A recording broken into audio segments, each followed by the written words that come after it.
The initial encounter of German soldiers with the Sherman tank did not occur during a significant climactic battle in Europe, but rather in the arid landscapes of North Africa. As Rommel's Afrika Korps advanced deep into the desert, they had become adept at outmaneuvering the sluggish British armor. Then, a new machine began to arrive in vast quantities via Allied convoys, the American-built M4 Sherman. At first sight, it did not evoke fear. Its shape was boxy, its armor was not invulnerable, and its gun was not particularly powerful when compared to the German Panzer IV or, later, the formidable Tiger. However, the shock did not stem from a solitary tank. It arose from the sheer number that seemed to appear simultaneously. A destroyed Sherman was swiftly replaced, with another rolling into position almost before the smoking wreck had cooled in the sun. German officers began to murmur that they were not battling tanks, but rather the industrial might of an entire continent. Those who encountered the Shermans in Tunisia recalled the eerie regularity with which they reappeared. After skirmishes that ravaged Allied formations, the Germans anticipated a lull, a moment of respite while their adversaries regrouped. Instead, new American-built machines continued to advance, their tracks carving fresh scars into the desert. Rommel himself expressed his unease in his reports, noting that Allied losses appeared inconsequential as reinforcements arrived without end. For German troops trained in the doctrine of decisive battles, this was a revelation that bordered on a nightmare. Even when they outgunned or outmaneuvered the enemy, the numerical tide never diminished. As the war transitioned to Europe, these impressions solidified into a firm conviction.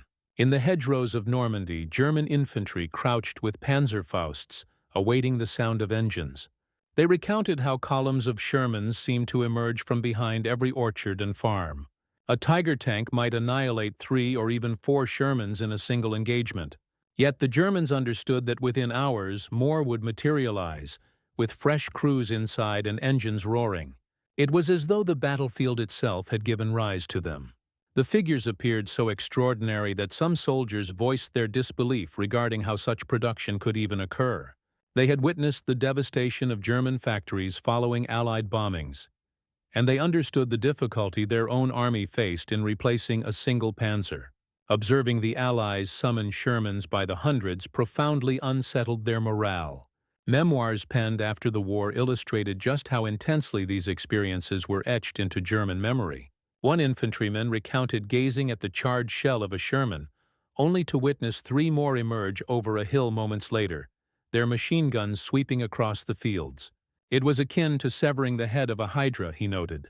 Each time one was destroyed, more would appear. Even those who derided the Sherman as feeble or poorly constructed could not evade the persistent acknowledgement that the tank's most formidable asset was not its weaponry or armor, but the industrial might of the United States supporting it. By the conclusion of their campaigns in Africa and France, numerous German soldiers had relinquished the belief that skill, valor, or even superior armaments could tip the balance. The Sherman served as evidence that the war was being waged not solely on the battlefield, but also in factories located thousands of miles away. In that contest, Germany was outmatched from the outset. The impact of that realization was just beginning to take hold as the war advanced further into Europe. When Franklin Roosevelt referred to the United States as the arsenal of democracy, many in Germany dismissed it as mere propaganda. However, by the time the war reached its midpoint, soldiers on the front lines and officers in the rear started to comprehend the true significance of that phrase. America had evolved into a colossal engine of war production, unlike anything Europe had ever seen. While German factories faltered under Allied bombing campaigns and faced shortages of steel, rubber, and oil, the United States converted its automobile plants, shipyards, and steel mills into a cohesive war machine.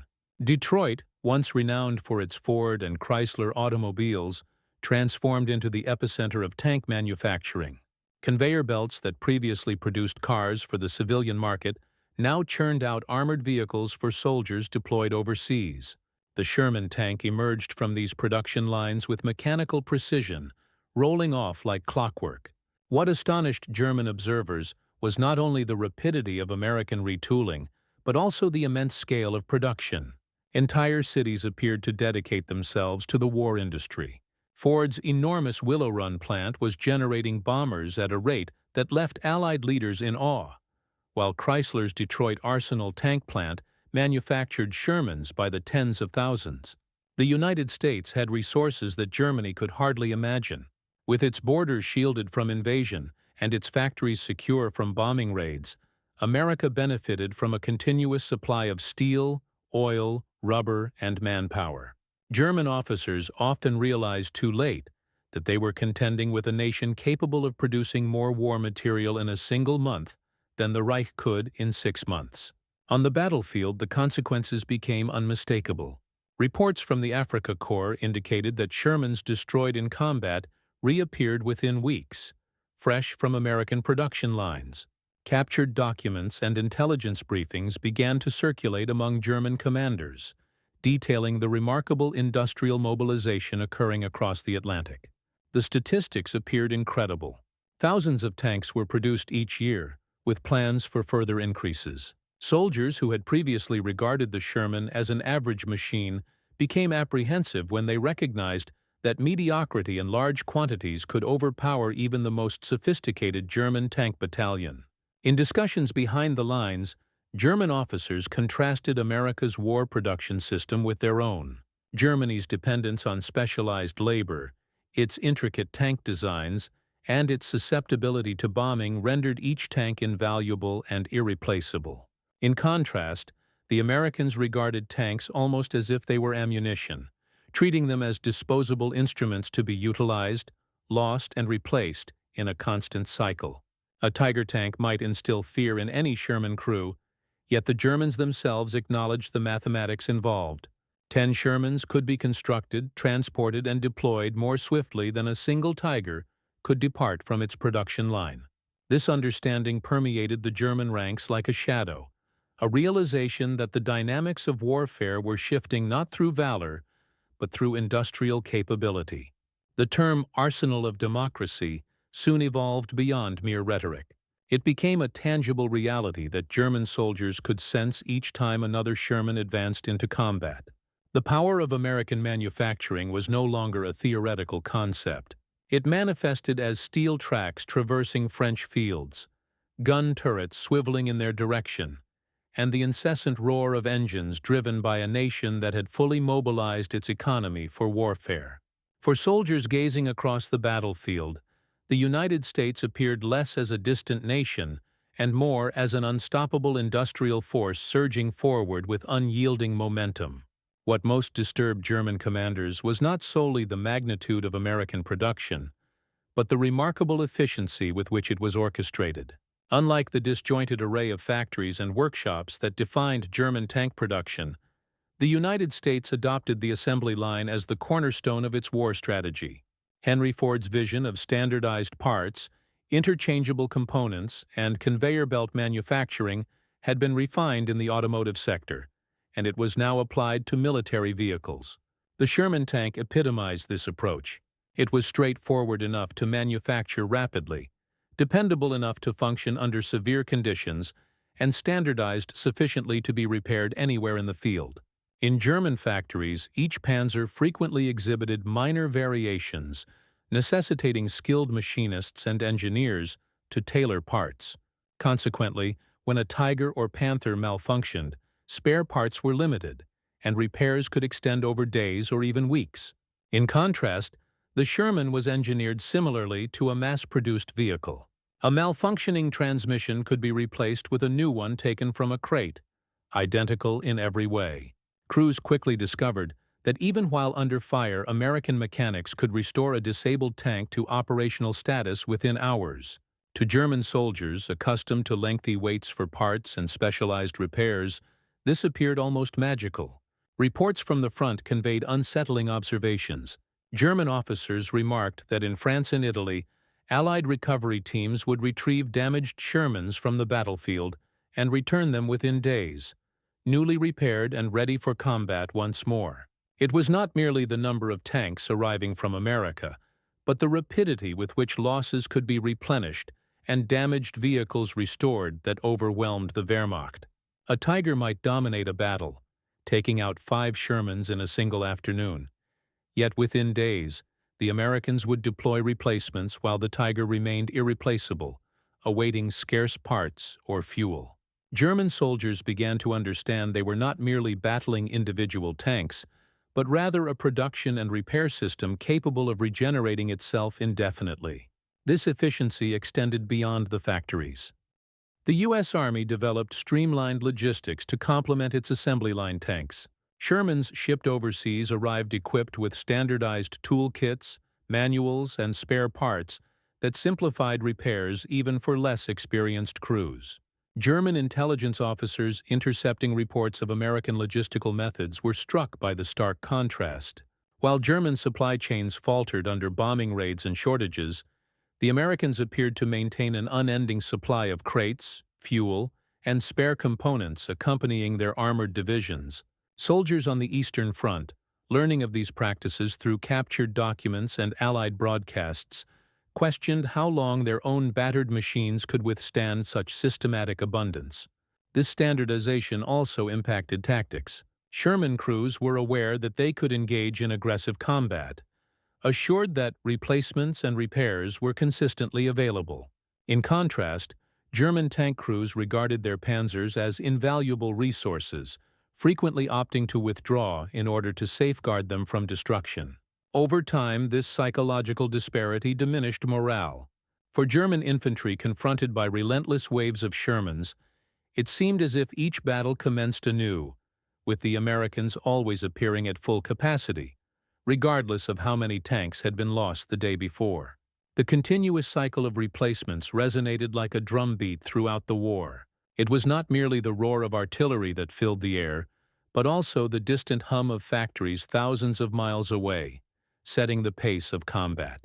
While German forces struggled against the influx of Shermans in North Africa and Western Europe, another shockwave reached them from the expansive eastern plains. Reports began to circulate that the Soviet Union, already engaged with its own formidable T-34 tanks, had started to receive American-built Shermans through the Lend-Lease program. For German commanders on the Eastern Front, this news was perplexing. It was already challenging to contend with the unending waves of T-34s, whose sloped armor and agility provided them with a significant advantage. Now, columns of Shermans adorned with Soviet insignia were emerging alongside them, augmenting the armored divisions that relentlessly advanced westward.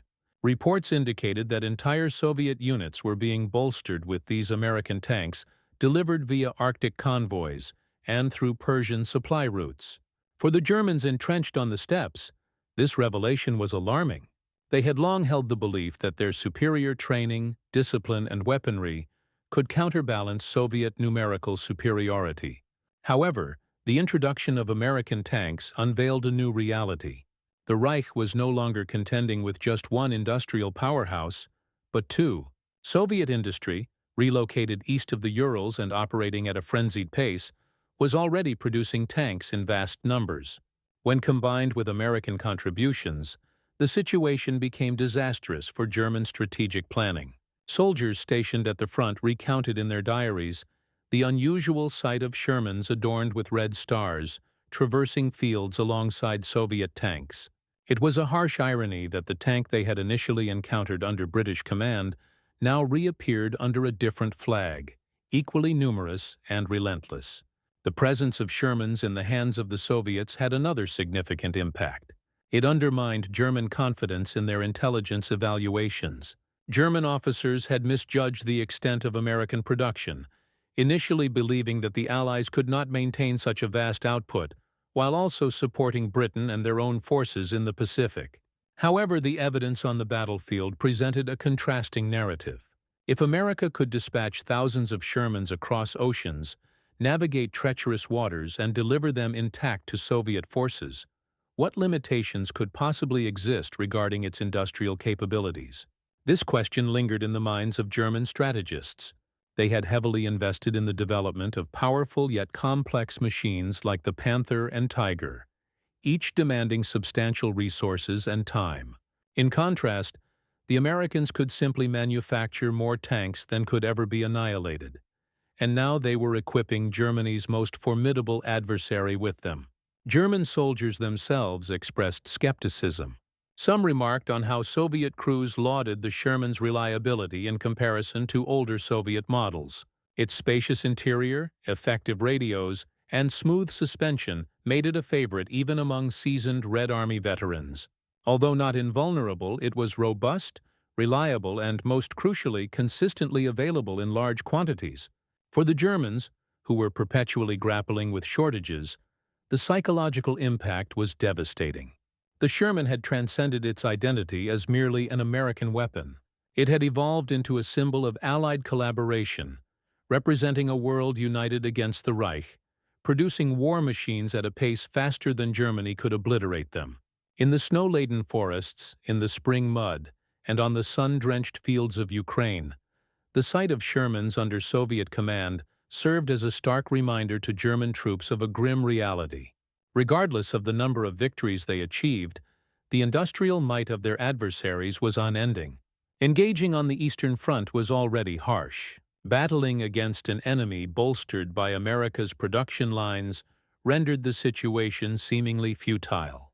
The definitive challenge for America's industrial capabilities emerged on the shores of Normandy in June 1944. As German defenders observed through their binoculars from bunkers and hedgerows, the horizon was not only filled with ships and aircraft, but also with the assurance of an armored wave poised to advance inland. When the initial waves of infantry landed, the Shermans were not far behind. Some disembarked from landing crafts directly into the turmoil, while others traversed makeshift pontoons or rolled onto temporary docks. The Germans, who had confidently fortified their defenses, were less taken aback by the individual performance of the tanks than by the overwhelming numbers advancing. For every Sherman taken out by an anti-tank gun or a hidden Panzerfaust, 2 or 3 more seemed to emerge from the sea. In the days following D-Day, German infantry in Normandy documented the alarming frequency of Sherman sightings.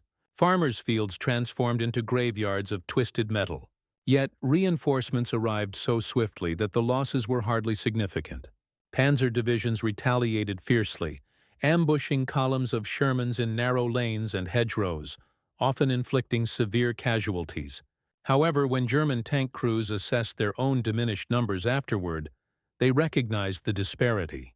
A Tiger could eliminate 5 or 6 Shermans in a single engagement, but by the following morning, new waves of green-painted machines appeared, engines roaring, crews resolute. It was as if the beaches were an inexhaustible source, continuously supplying armor.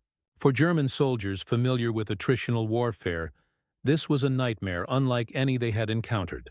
Typically, battlefield destruction would hinder an enemy, compelling them to regroup. Instead, the Americans appeared unaffected by attrition. Convoys flowed across the channel daily, delivering more tanks, trucks, and fuel than Germany could hope to assemble in a month. One German officer, taken aback by the speed, later remarked that it felt as if they were fighting not against men, but against a production line. Shermans became the emblematic image of that summer. Smoke billowed from hedgerows, machine guns rattled from turrets, and the relentless grinding roar of tracks filled the air. By July, when the Allies broke out of the bocage and advanced into open terrain, the full extent of American production became evident. Entire columns of Shermans traversed French roads in unending lines, stretching from one horizon to the other. Villagers freed from German rule gazed in awe at the sight. However, for the German defenders retreating before them, it was a harbinger of doom. They realized that even the most proficient panzer divisions could not halt such an onslaught.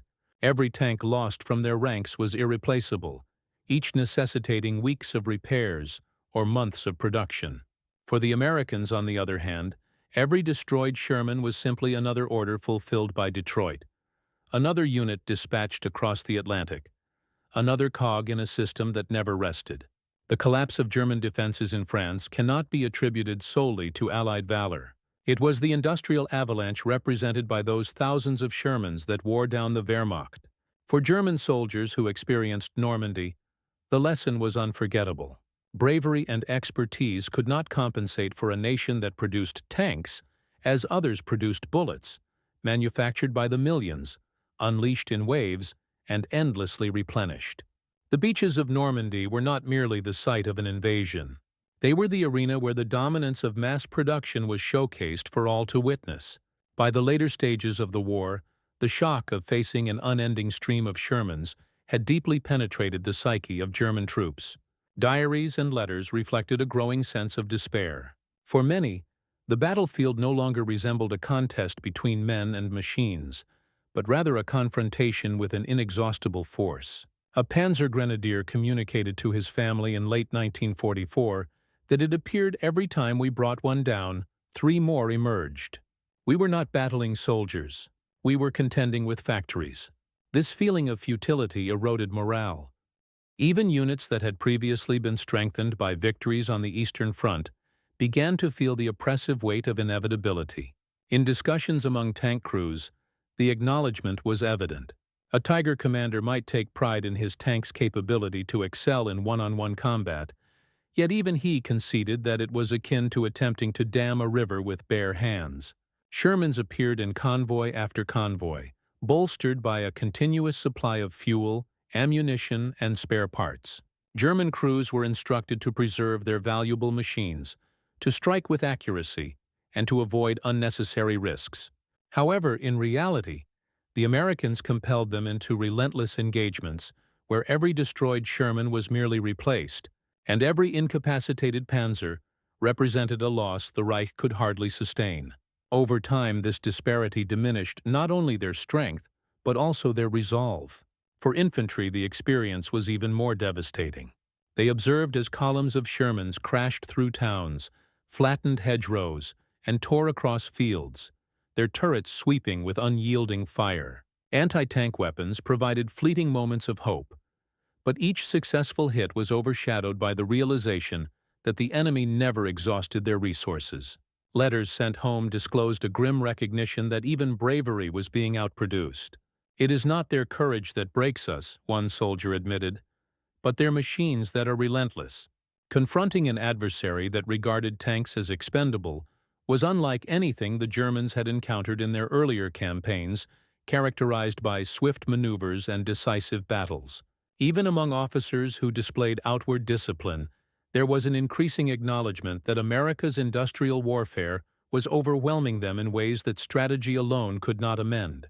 Reports began to circulate indicating that morale was declining precisely because soldiers no longer believed that victory was attainable.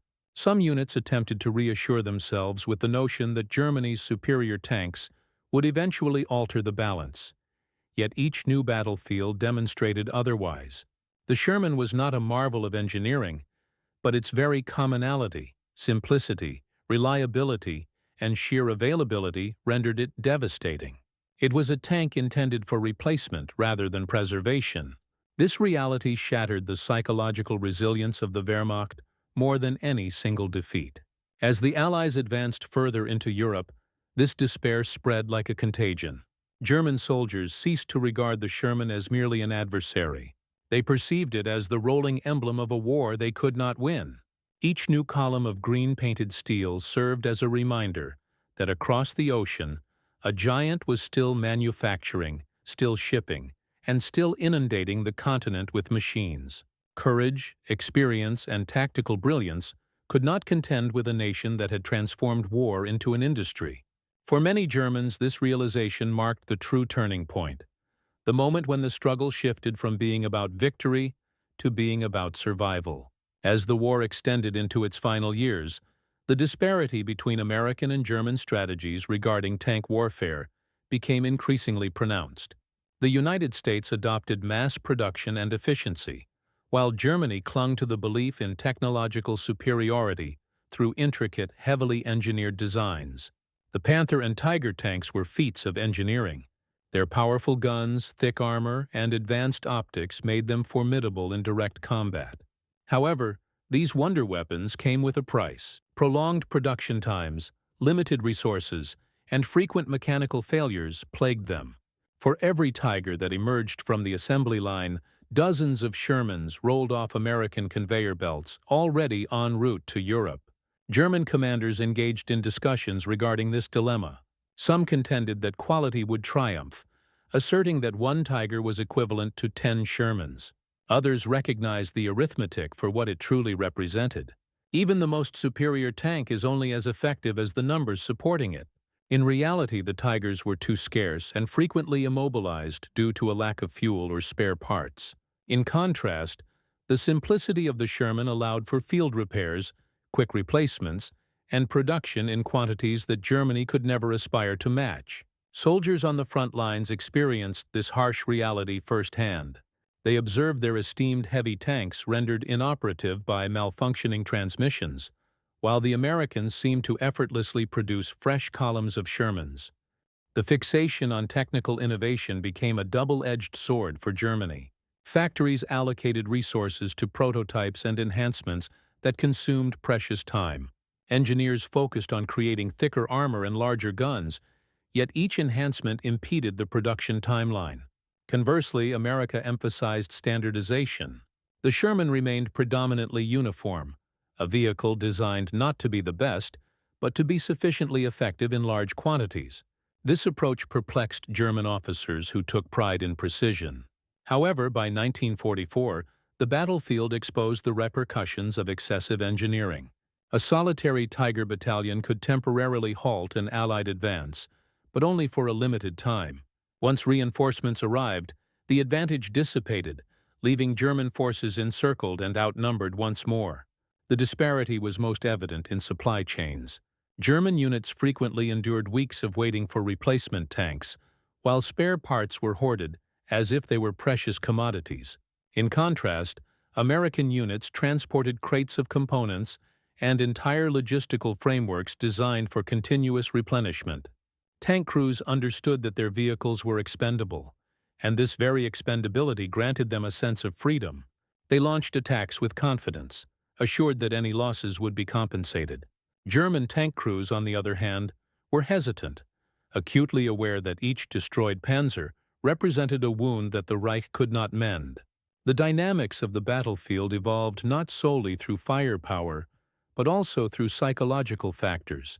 One faction approached combat as if tanks were precious gems, while the other regarded them as mass-produced tools, as expendable as rifle cartridges.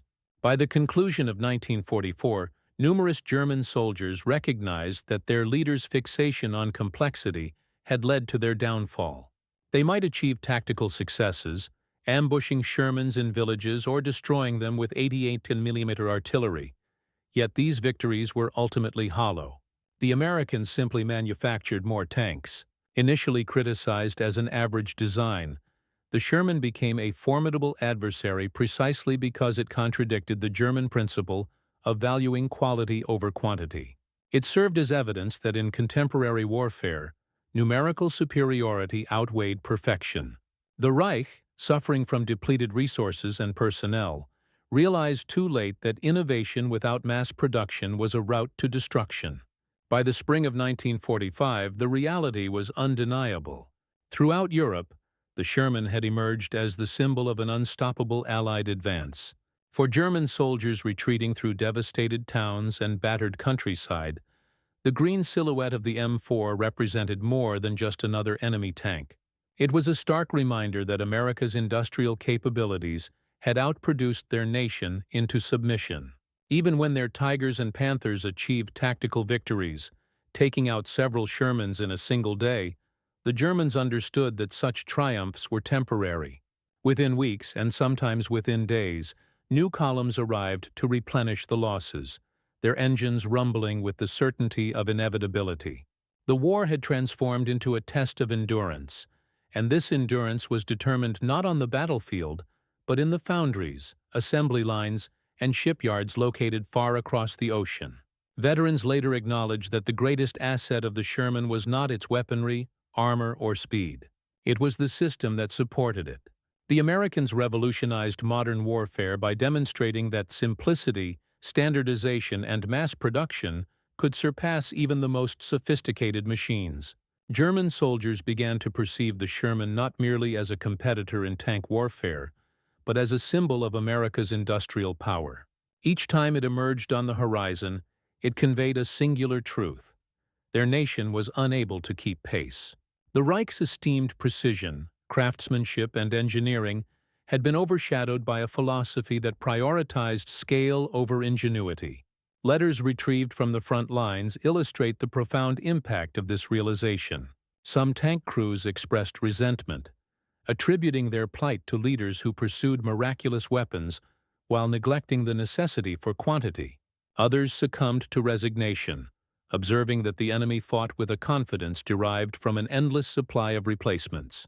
Infantry soldiers admitted to feeling overwhelmed before battles commenced, aware that regardless of how many Shermans were lost, there would always be more. This psychological burden was heavier than any artillery fire. The understanding that Germany was no longer contending against soldiers alone, but rather a relentless machine that could not be halted. In retrospect, the significance of the Sherman became evident. It was neither the most formidable tank of the conflict nor the most technologically sophisticated. However, it symbolized something far more significant: the capacity of industry to shape the trajectory of history. Surviving German officers reflected with bitterness that their nation had endeavored to create perfect weapons, while their adversaries focused on producing sufficient quantities. Ultimately, the Allies did not achieve victory due to the invincibility of their tanks. They triumphed because their tanks were inexhaustible. For German soldiers, the memory of the Sherman endured long after the hostilities ceased. To them, it served as undeniable evidence that modern warfare was no longer determined by individual prowess, brilliant strategies, or even superior machinery. It was dictated by the ability of nations to manufacture, replace, and sustain, at a scale unimaginable to those who believed that battles were still fought solely by warriors. The Sherman was not just a tank, it was a factory on tracks, epitomizing a new era in warfare, where the side with the greatest number of machines would invariably prevail.